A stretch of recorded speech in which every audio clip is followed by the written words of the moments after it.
We are breaking news this morning on a Pentagon investigation into the deaths of 4 American soldiers. What's known is they were ambushed by ISIS fighters in the West African country of Niger. What wasn't known is, did they have proper training and equipment, and were they taking too many risks? NPR's Tom Bowman has learned how the report answers those questions.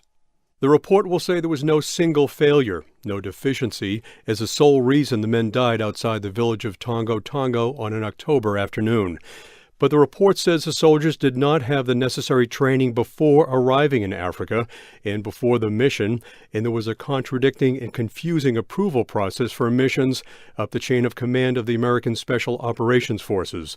The 4 soldiers were part of a 12-member team, together with Nigerian soldiers, that started out on a mission just to meet village elders. But then it switched to a more dangerous one, visiting a site recently vacated by a terrorist leader and his fighters. Drone footage showed the site was empty, and the soldiers were ordered by a junior officer to check the site for any intelligence information.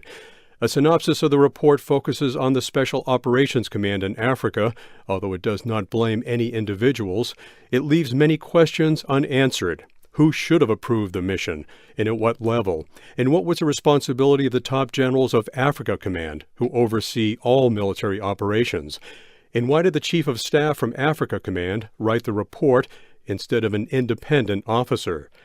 The report says the Americans were outgunned by dozens of ISIS fighters and that all 4 soldiers died relatively quickly, along with 5 Nigerian soldiers. All team members fought bravely, the report says, and some went back to try to help their doomed comrades.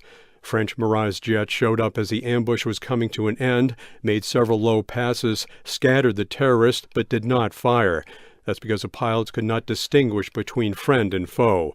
Still, the report says, the French action saved lives. One retired officer with experience in Africa tells NPR the American team heading to the terrorist site should have planned better, had heavier firepower, a medevac, and a quick reaction force in case something went wrong. Now, officials say, all special operations missions will include a drone flying above and a medevac 2 hours away. Tom Bowman, NPR News, Washington.